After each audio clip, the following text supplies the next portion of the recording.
Jom tengok soalan ni. Soalan ini dari Terengganu 2024, kertas 1 soalan 6. So tajuk dia adalah geometri koordinat. Okay. So Raja menunjukkan situasi yang 4 PQRS. So koordinat A dah ni, H lebih besar sifar. Panjang SA dah ni. So O ialah titik tengah SA.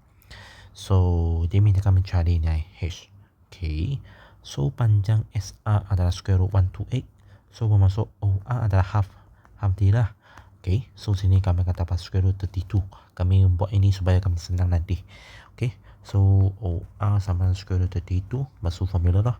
Okay, so formula ada 2 titik. So masuk H tolak sifar square tambah negatif H tolak 0 square sama dengan ni.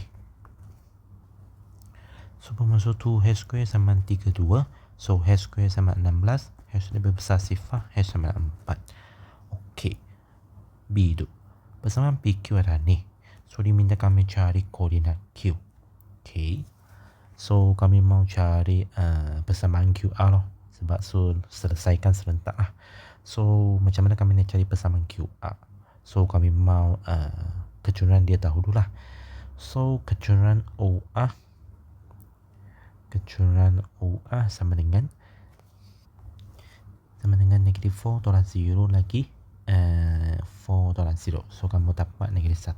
Okay, so bermaksud kecurangan QR darab negatif 1 sama negatif 1 sebab mereka bersenjang di sini. So bermaksud kecurangan QR equal to 1. So kami ada ini, kami ada koordinat ni. A adalah 4 negatif 4, right? So kami boleh pilih persamaan. So persamaan QR y plus 4 sama dengan 1x minus 4. So rearrange y sama dengan x minus 8. So ni persamaan 1. Dan untuk yang ni kami rearrange jugalah. Y sama dengan negatif x tolak 15. Y sama dengan negatif x tolak 15. Okay, so 1 equal to 2 lah. So x minus 8 1 ni. Okay, so maksud 2 x equal to negatif 6. So x equal to negatif 3. So kami ganti x sama negatif 3 ke mana? Ke 1 lah. So y sama dengan x tersilap. Y sama negatif 3 tolak 8 sama dengan ni. So bermaksud koordinat Q negatif 3 negatif 11.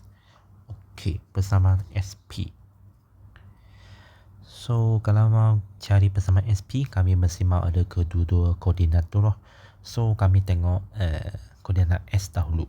So kami sudah tahu dia adalah sama panjang kan. Okay, so bermaksud A ni, titik S ni adalah lawan dengan ni lah. Cuma tanda dia berbeza saja. So bermaksud koordinat S tu dia akan menjadi negatif 4 and 4. Cuma yang P tu kami mau cari saja. So yang P tu kami boleh guna konsep titik tengah lah. Titik tengah OQ, titik tengah OQ sama dengan titik tengah PR. Okay, so kami katakan koordinat P itu adalah ni lah. Okay, so kami buat yang X dahulu. So 0.3 per 2 sama dengan 4 plus X per 2. So X kami akan dapat negatif 7. Untuk yang Y pula 0.11 per 2 sama dengan negatif 4 plus Y per 2. So Y kamu dapat negatif 7. So P kamu dapat negatif 7, negatif 7. Okay, so sekarang kamu boleh buat dah persamaan PS. So persamaan SP dah.